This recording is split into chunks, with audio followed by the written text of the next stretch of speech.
wabarakatuh.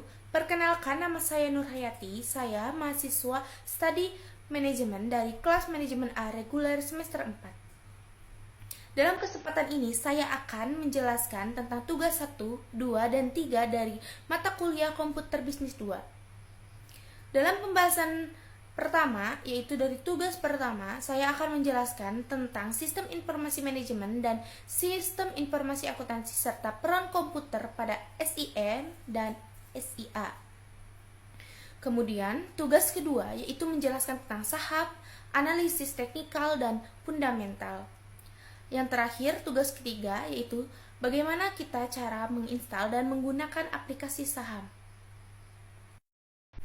Pembahasan dari tugas pertama, saya akan menjelaskan tentang sistem informasi manajemen dan sistem informasi akuntansi serta peran komputer terhadap SIM dan SIA dari sebuah artikel yang telah saya download. Di era globalisasi ini, sistem informasi semakin dibutuhkan oleh setiap perusahaan atau organisasi. Perusahaan yang telah melakukan otomatisasi di setiap lini manajernya perlu menindaklanjuti dan membangun sistem informasi manajemen yang integral dan terpadu. SIM bukanlah hal yang baru. Ruang lingkup SIM terdiri dari 3 kata pembentukannya, yaitu sistem informasi dan manajemen. Maka SIM adalah suatu sistem yang dirancang untuk menyediakan informasi guna mendukung pengambilan keputusan pada kegiatan manajemen dalam suatu organisasi. Selanjutnya saya akan menjelaskan tentang sistem informasi akuntansi atau SIA dengan artikel yang berjudul Sistem Informasi Akuntansi Berbasis Elektronik Data Processing yang diketik oleh Lidrawati. Sistem informasi akuntansi sangat telah dibutuhkan dalam dunia usaha, khususnya pada pihak-pihak pengambilan keputusan seperti manajer. Apa itu SIA? Sistem informasi akuntansi adalah komponen organisasi yang dirancang untuk mengolah data keuangan menjadi informasi atau laporan keuangan yang ditujukan kepada pihak internal maupun eksternal perusahaan. Dapat diambil kesimpulannya, SIA dapat dilakukan dengan 2 cara, yaitu manual dan komputer.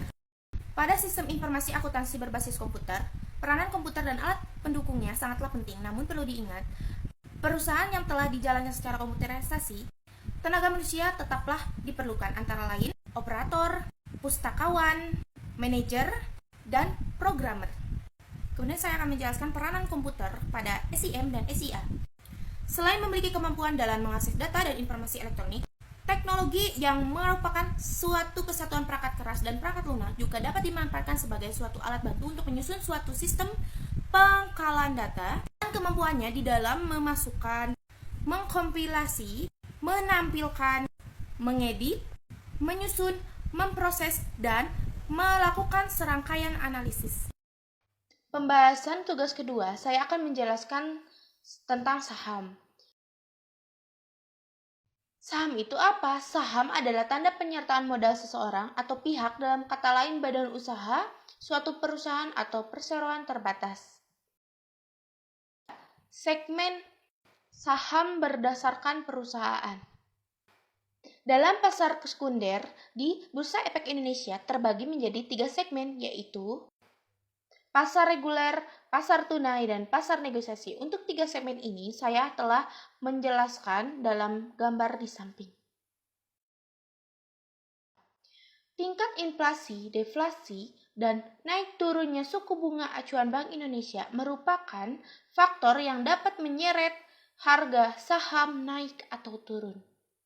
Contohnya, ketika inflasi naik, harga saham akan bergerak.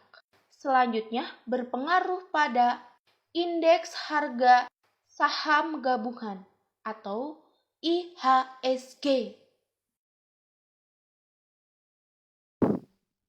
Jumlah dan daftar saham berdasarkan abjad dari A sampai Z yang saya temukan ada 720. Dan ini beberapa nama-nama daftar saham.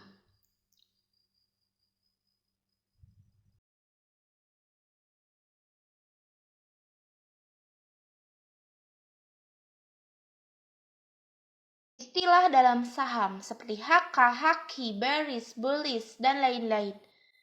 Saya akan menampilkan beberapa istilah dalam saham dan akan menjelaskan 5 istilah dalam saham. Yang pertama ada akumulasi, yaitu aksi mengumpulkan atau membeli barang dalam jumlah yang besar. Yang kedua ada ARA, yaitu auto reject atas. Adalah batas maksimal kenaikan harga saham, di mana saham bisa diperjualbelikan dalam 1 hari. Yang ketiga ada HK, yaitu hajar kanan atau beli harga over, dalam kata hal lain harga penawaran. Yang keempat ada HAKI, yaitu hajar kiri atau jual bid, dalam kata lain permintaan atau di bawahnya. Lalu trading, aktivitas jual beli saham.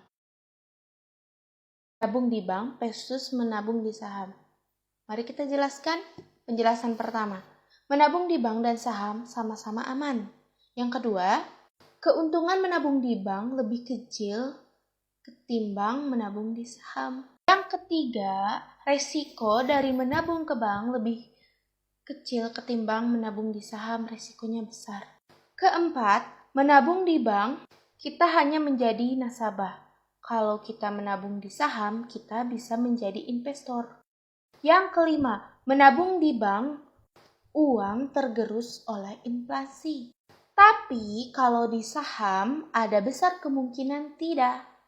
Yang terakhir, menabung di bank memiliki imbal hasil yang pasti, sedangkan menabung di saham tidak.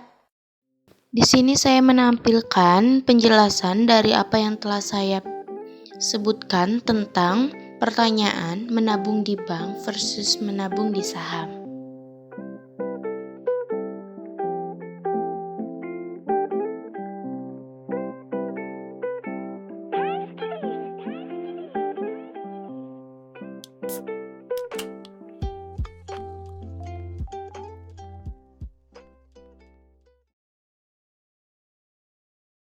Jadi di sini saya akan menampilkan 3 aplikasi saham yang telah terinstall di HP saya. Yang pertama ada Stockbit. Bisa kalian dapat di Google Play Store. Lalu ada Neohots Mobile. Kemudian ada RTI Business.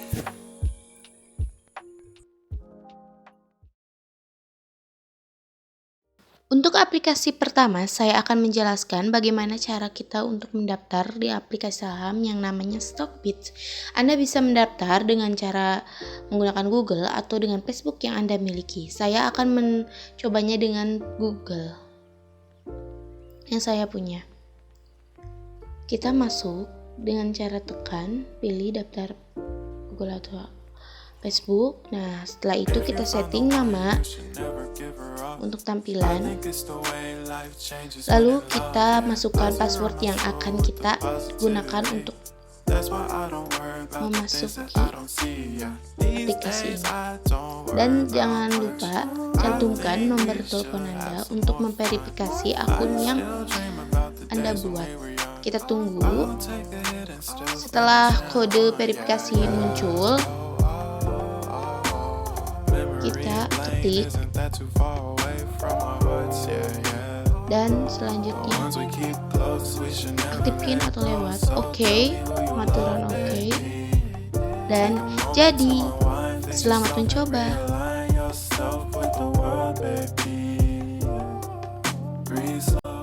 Untuk aplikasi kedua, kita menggunakan RTI Business. Tekan register untuk menampilkan kolom yang harus diisi sebelum kita mendaftar.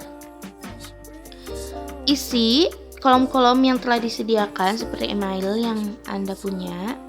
Buat password, lalu setelah Anda membuat password untuk masuk, konfir lagi password yang telah Anda buat. Jangan lupa cantumkan nomor telepon untuk verifikasi dan tekan untuk mencetak